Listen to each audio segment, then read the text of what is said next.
Hello, and welcome back to another episode of Critical Reactions with your host, Bryan. We're going to wrap up this dual week theme of wild shifts, listening to something that is drastically different from that style of Manes that we checked out yesterday. And yes, I saw the comments, I pronounced their name wrong. They are Manes, not Mains. Today, we're going to be checking out the track Endetidstegn and see how they're different than yesterday, which was pretty iterative lo-fi black metal. So let's dive into this.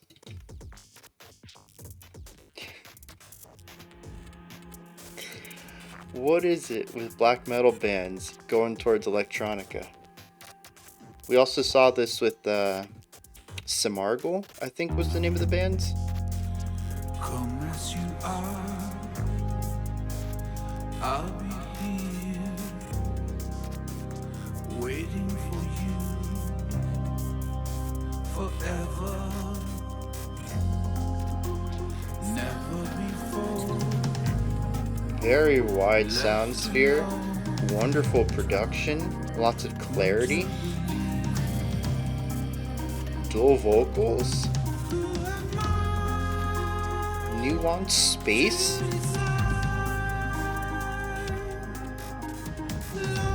There's space not just between instruments, but also between ideas. Like the drums have a lot of space between their runs.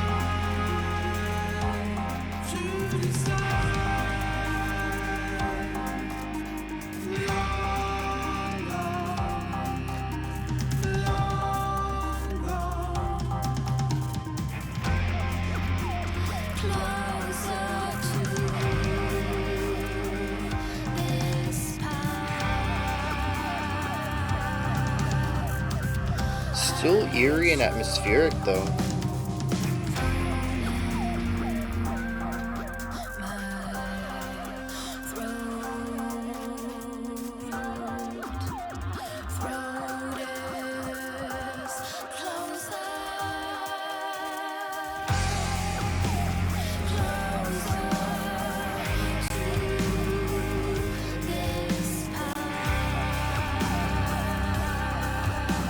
Okay.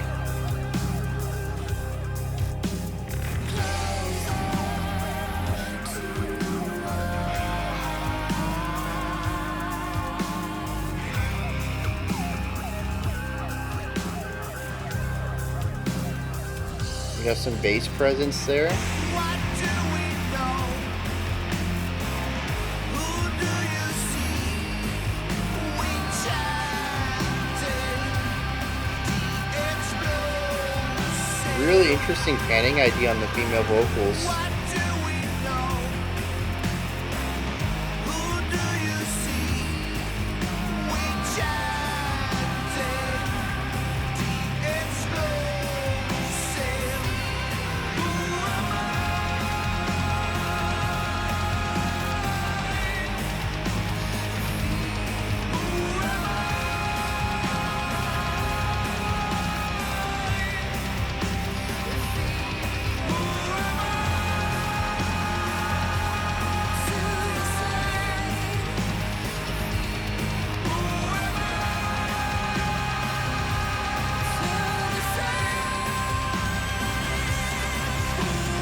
Yeah, really nice. The belt alone as a peak, but also the vibrato on it was really well controlled.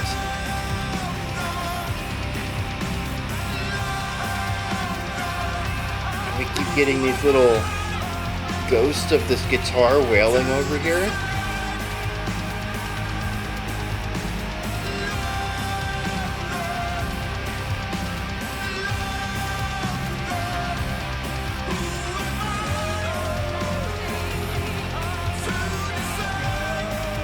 Going for a slow burn idea too.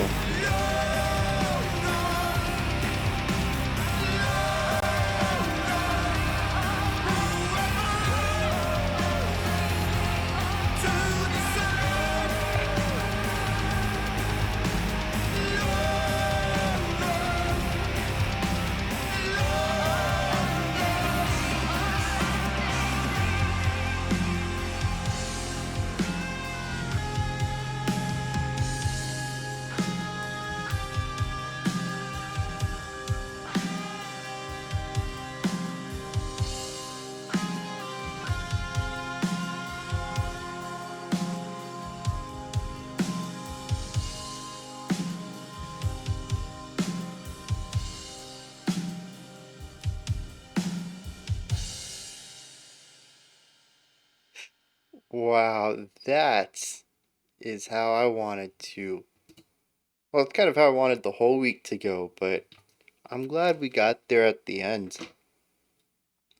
And prior to Moness, we also checked out number 12, Looks Like You, and that was a pretty wild shift. There was still a lot of elements in there that felt like them, but really nice to end on something like this, which I think is actually what sparked the concept for this theme entirely.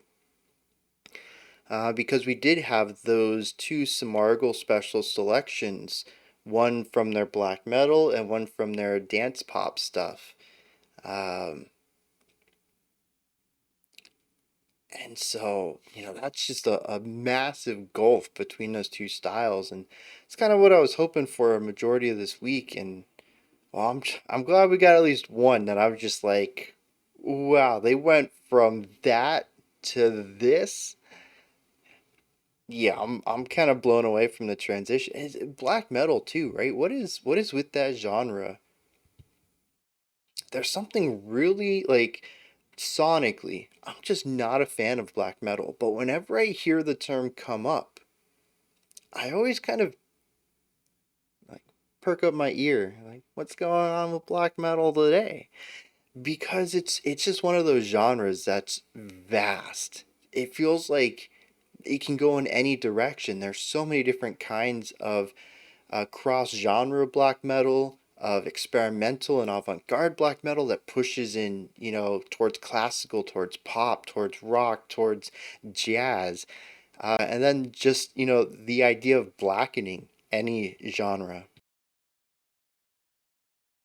I mean, there's black and screamo, and I haven't found any yet, but the genre exists, so the music is out there. um, yeah, it's just but even beyond like the genre itself, it seems to attract people who are willing to take chances. I don't know. It feels like black metal is the genre where we're going to find some of the wildest shifts throughout a discography. And of course, it doesn't happen to every black metal band, but it does feel like the one with the most potential to do neat things.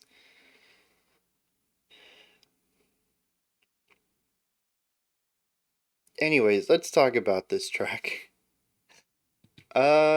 This was very neat, primarily because it's a slow burn, so we only have an A and a B section, but also because it takes some of the ideas from yesterday's track, and you can still hear elements of that, and it's actually primarily only in two aspects. Atmosphere. I don't know if they were always an atmospheric black metal band. I don't know if that album that we listened to yesterday, well, that the track came from, is an atmospheric black metal album. But that track was very atmospheric. Not really having any riffs, not really any melodies. It's about building the feeling of the song. And that's exactly what this track does as well. It makes me think that this band, regardless of what style they're working in, is going to be hyper focused on what the song feels like. What is the emotional elements of it? More so than what are the riffs? What's the drum pattern? What's the melody? What's the hook? It's more about, how does this track make me feel, or how can we manipulate the listener's emotional state? Because they nailed it here. I mean, it was the atmosphere was obvious in the last track. Just very eerie and yeah, very eerie. It's just two dimensional, but this one, it's just. We'll get into atmosphere later. The other thing though is the guitar tone. We still have a really fuzzy, distorted guitar tone here that, once again, really difficult to hear where the attacks are. It has that same type of compressed, fuzzy tone that just persists throughout the entire song and acts as sort of this foundational element to the atmosphere where it still applies its harmonic component to the atmosphere while still filling in this lower element. It's not like the guitar really takes up any higher pitched notes or any melodic components. It isn't there until the end when we begin to hear the two guitars kind of approach riffs, melodies. Um, and even that, I'm a little bit lost on. It felt like an odd way to release the energy, primarily because we hadn't heard the guitars do anything like that up to that point. So that'll probably be something that I'd want to revisit on a second listen just to figure out what they were going for there, because I don't know on this listen. So there's still elements here that I can tie back to where they started, which I think is really cool. No matter how distant a band gets, I think it's always neat to find those core elements of them that they're going to carry with them no matter what type of music they're making. Aside from that, though, this couldn't be more different. We have, I mean, just there's no blackened production here at all. It's just not happening. The production is clean, clear, large. It's a very large soundscape. It doesn't feel compressed and close to me. It's not as wide as, say, a symphony recording, but it's definitely quite a bit bigger than most rock and metal is. It's kind of getting a little closer to pop music, but not quite as far as some of the fantastically produced electronica, uh, which is neat. I don't think we've ever really discussed production, soundscape production size on like a spectrum before, but yeah, different genres are like more compressed versus more open. And this sits a little more on the open side, but not really far over there. It's definitely a larger sound sphere, but it's still very present as well. Lots of space though. The instruments are meticulously placed throughout here. There's a lot of space between the instruments, but even especially in the beginning in our A section, there's a lot of space between ideas as well, where an instrument might play three or four notes and then duck out for a bar or two before coming back in to play something new or maybe a repeat of that same ornamental idea. And it's just a song that really feels like it's breathing. It's attempting to fill in space. It's attempting to be fully realized and is having difficulty doing so. There's a lot of instruments kind of getting this start and stop idea. Um, we have the clean male vocals here, which come in first in a chest voice, and then we get a nice falsetto on them, which leads into the female vocals coming in, and then the duality there, sometimes harmonizing, sometimes doing counterpoint. It's beautifully layered, meticulously produced, with a lot of focus on clarity. Not necessarily everything is clean. There are some cleaner sounds, some dirtier sounds. The guitars are definitely on the dirtier side, but there's a clarity to it all. No matter how gritty the song ends up getting in places, it's still very clear what every instrument is doing. And so we're drastically contrasted in the production side, we're drastically contrasted in the writing side. Again, if you remember yesterday's reaction, I'm going to put it up there real quick. If you remember yesterday's reaction, though, all the instruments were just playing all the time, just constantly. The guitars were just long, held out notes, really going for the wall of sound thing. And here it's very spacious. Everything's given time to breathe, to fully find itself. It really isn't until we get into our B section, which is our slow burn, when we begin to look at some of those same wall of sound ideas coming in. But this time, instead of having one really large sound, which was the guitars in that case, we have a ton of layers coming in, which makes us feel closer to a post rock style of music, achieving the wall of sound through multiple voicings. And what's really cool here is that there's this electronic thing going on. It's a sequenced melody that's been going on underneath the track this whole time. And it felt very immediate in the A section because everything else is nice and slow moving. You get a couple of tom hits and then the drums just don't play anything at all. You get this little ornamental idea over here and then just doesn't play for a couple bars. But then you get this synthesizer sequencer going over and over, and it's just constant movement in it, and it pushes the song forward through this section. And the whole time I was curious, what's going on with this duality? The song doesn't want to go anywhere, but this synthesizer is just pushing everybody. Let's get to the next section. But it really pays off when we get to that next section. The guitars kick in, the drums get a steady rhythm going on for them. The vocals begin to have their dual elements, whether they're harmonizing or doing counterpoint. And so all that energy went from being potential to kinetic.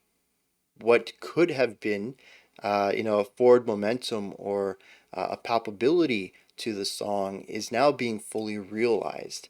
And we're beginning to feel the fullness of this track.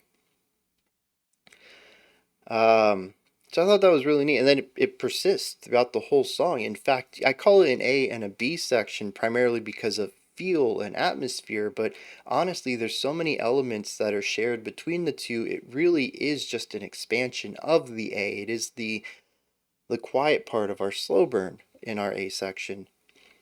Uh, which that kind of recontextualizes thing. I hadn't a lot of the times I'm just talking and my brain is making connections as I'm saying things. My brain's always 1 to 2 steps ahead of my mouth, trying to make sure I got something to connect it to and something to say next. And so occasionally I'll come upon things that I didn't know I knew, but I was working towards, but didn't know I was working towards them. And it's really fascinating when I say something, I'm like, wow, that recontextualizes everything. And it does. It makes the song appear even more cohesive than prior, which I think is really interesting because that means that it's not two separate sections. It's not a yin and yang thing. It is a natural evolution, and that completely changes the read of the track. I'm really curious what the song is going to be about lyrically, because it's a vague song musically, and we'll get into that in a second. I want to finish um, this little breakdown of our slow burn, primarily because there's one thing that I haven't touched on yet. I really want to, is the intensity of the vocals, the rising intensity of the vocals.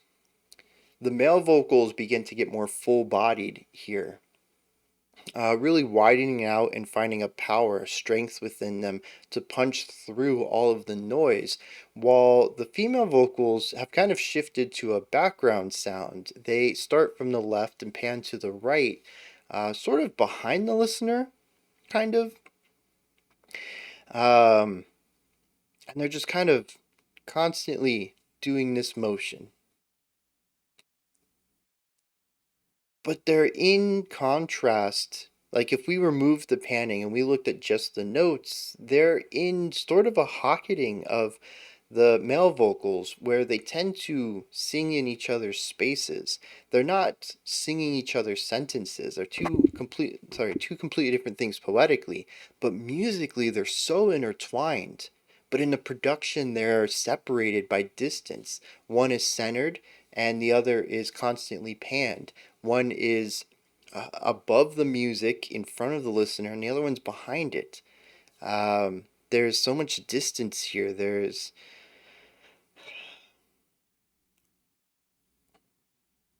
It was kind of heartbreaking. I don't know, again, I don't know what the lyrics are here, but for the vocals to have both been together in the A section, I'm still going to use A and B just for clarity, but for them to be together in the A section, production wise at least, even if they were doing different things, and then to get separated, to drift apart to a point where they can't even find each other anymore. I think It's a really fascinating element of the composition and the production side. But then, after like a minute of this, our female vocalist belts out this note with this beautiful vibrato on it, and it pierces through everything, and it's front and center again. It feels like it comes from the back to the front, just cutting through the noise of the song, which at this point is nearing a peak. We've just about added all of our layers here. It's a very full song.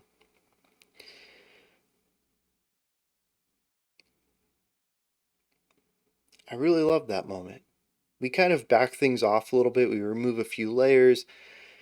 Things kind of peter out until we have our two guitars there at the end, sort of fades out. And again, I don't have a good read on that ending. I don't quite get it. But, if we're going back to this idea of duality, of two voices trying to find each other, trying to meet somehow, could be a meeting of the minds, could just be trying to find level grounds between two ideologies. Like, there's a lot of things a lot of metaphors for this. Um, but we have two guitars once again in opposition. They can't line back up. They're doing counterpoint, but the counterpoint isn't playing off of each other. There's nothing here that says they're working together. It's just two separate ideas doing their own thing. And if this song is about two whatevers coming together, intertwining, drifting apart, trying to find middle ground, then our ending is them going their own ways. Interesting through a completely different timbre. So I don't know if that's a fantastic read of that because everything else exists on my read of the vocals. But I mean, it could also just talk about a change as well. As people get older, they change. And, we can go in a sonic direction and say their voices change. But I think it's also just appropriate to say that people change in general, and having the guitars represent two people at a different point in their lives than the voices did in another is not too far fetched.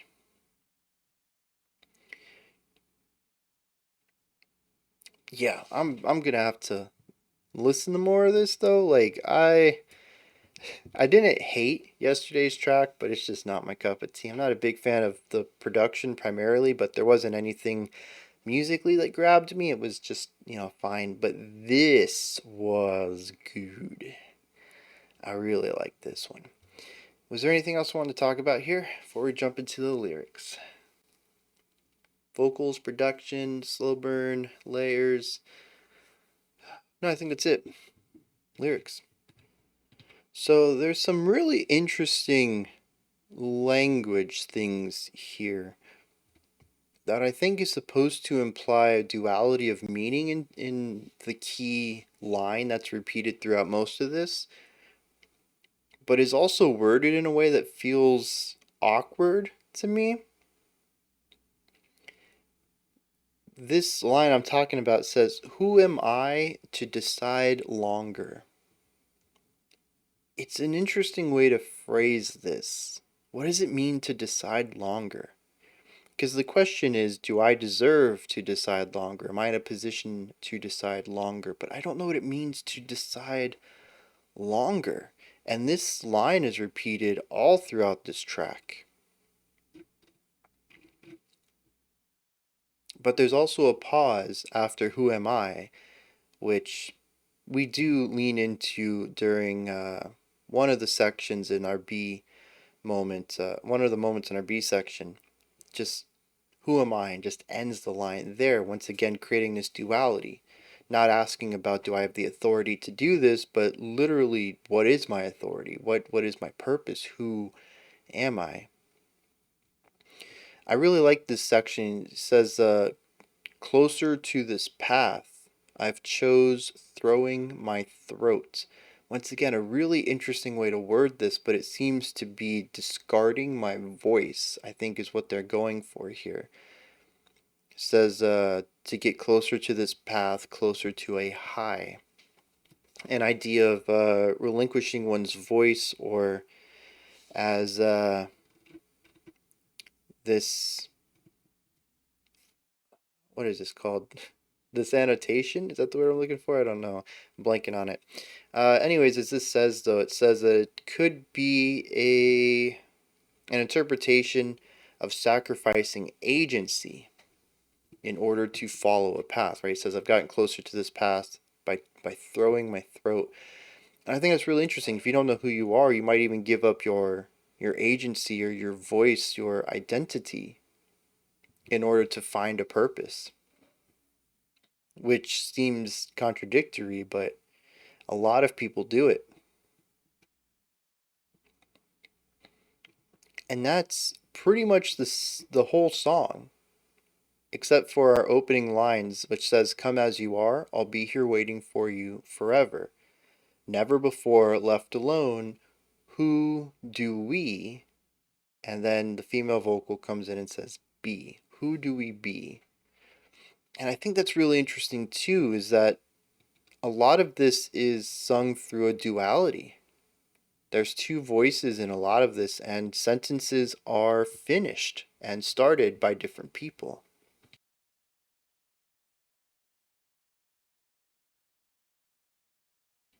Could it represent a duality within instead of without? Trying to balance oneself, or trying to, once again, talking about growth and change. Who you were yesterday versus who you are today. Figuring out where they meet and how you move forward.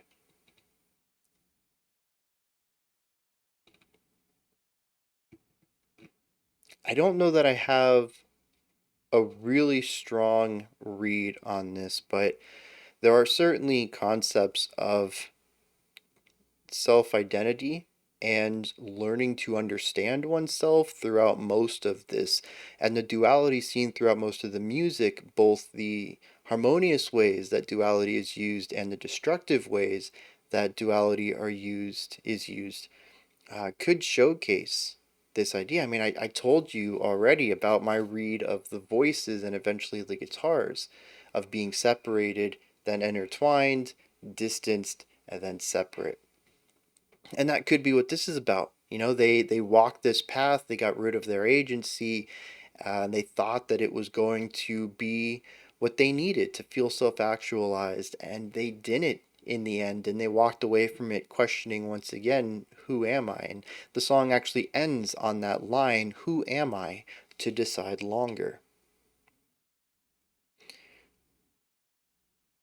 And maybe that's it. You know, this isn't a song about the end, this is a song about a process. They didn't know who they were, they tried something new, they thought they found an answer, and in the end, they didn't. Try again tomorrow.